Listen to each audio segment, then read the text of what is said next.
So we were reading Principle of Inheritance and Variation, and today we have to start with a new topic, that is sex determination in humans. हम sex determination की बात कर रहे थे और हमें आज देखना है sex determination in humans. It has already been mentioned that sex determination mechanism in the case of human is XY type. सबसे पहले तो यही क्वेश्चन पूछा जा सकता है कि किस टाइप का होता है, XO टाइप, XY टाइप या फिर हेट्रोगमी जो कि बर्ड्स में देखने मिलती है ZW टाइप. ठीक है, तो ह्यूमंस में कैसा होता है XY type. Out of 23 pair of chromosome present, कितने पेयर ऑफ क्रोमोसोम्स होते हैं? 23 पेयर्स प्रेजेंट होते हैं. 22 पेयर्स जो होते हैं वो एग्जैक्टली सेम होते हैं in both male and female. ठीक है, 23 पेयर्स ऑफ क्रोमोसोम प्रेजेंट होते हैं जिसमें से 22 पेयर्स जो होते हैं वो एग्जैक्टली सेम होते हैं in the case of both male and female. These are called autosomes. तो जो 22 पेयर ऑफ क्रोमोसोम सेम होते हैं in the case of male and female, उनको हम बोलते हैं ऑटोजोम्स.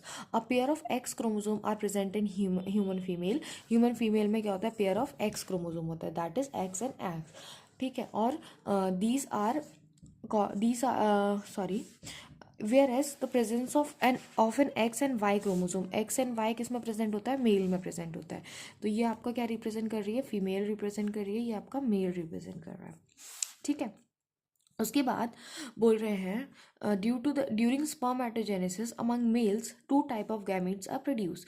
तो जब हम स्पर्मेटोजेनेसिस करवाएंगे, मेल में जब स्पर्मेटोजेनेसिस होती है तो 2 तरीके के गैमीट्स बनते हैं. एक एक्स, या तो देखो जब हमने क्रॉस पढ़े थे, monohybrid dihybrid cross, तब हमने process of formation of gametes देखा था. तो देखो 2 अलील हैं एक्स और वाई, तो गैमीट में एक्स भी आ सकता है और वाई भी आ सकता है. ठीक है, तो क्या हो जाएगा? या एक बन सकता है एक्स और एक बन सकता है Y. During spermatogenesis among male 2 type of gametes are produce. 50% of the total sperm produce carry X chromosome and the rest carry Y chromosome beside the autosomes. Female however produce only 1 type of ovum. Female के पास क्योंकि x ही है तो एक ही तरीके का बन सकता है ovum, that is x chromosome. There are equal probability of fertilization of the ovum with a sperm carrying either X और Y. देखो अब probability ये है कि ये वाला जो X है वो या तो मेल के X के साथ ही फ्यूज़ कर जाए, या फिर प्रोबेबिलिटी ये भी है कि ये जो फीमेल का जो X है वो मेल के Y के साथ जाके फ्यूज़ कर जाए. तो यदि फीमेल का X मेल के X के साथ जाके फ्यूज़ कर गया then it will be a female. और यदि जो हमारा फीमेल का एक्स क्रोमोसोम है वो मेल के वाई क्रोमोसोम के साथ जाके फ्यूज़ कर गया तो it would be a male. तो प्रोबेबिलिटी कितनी है? 50-50 चांसेस हैं. 50% प्रोबेबिलिटी होती है कि जो आपका फीमेल में जो एक्स क्रोमोसोम है वो किसके साथ जाके फ्यूज़ करेगा? मेल के एक्स के साथ या फिर मेल के वाई के साथ. इसकी प्रोबेबिलिटी होती है 50%. ठीक है, बोल रहे हैं there is equal probability of fertilization of ovum with a sperm carrying either X or Y chromosome.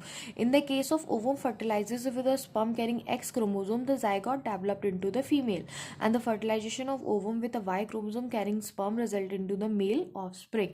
Thus it is evident that it is a genetic makeup of the sperm that determines the. तो क्या है, किस पर depend कर रहा है कि female होगा या मेल होगा? ये एविडेंट है कि ये जेनेटिक मेकअप आपका स्पर्म डिसाइड कर रहा है. स्पर्म का जेनेटिक मेकअप कैसा है? स्पर्म यदि एक्स कैरी कर रहा है तो इट वुड बी फीमेल, यदि स्पर्म वाई कैरी कर रहा है तो it would be a male. तो स्पर्म के जेनेटिक मेकअप पर डिपेंड कर रहा है कि आपका मेल होगा या फीमेल होगा. That determine the sex of the child. It is also evident that in each pregnancy there is और 50% प्रोबेबिलिटी है कि ईदर मेल और फीमेल चाइल्ड की. But it is unfortunate that in our society women are often blamed to give birth to a female child.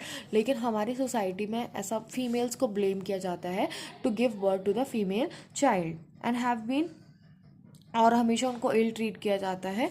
लेकिन ये एक false notion है. ठीक है, then we'll read about sex determination in honey B.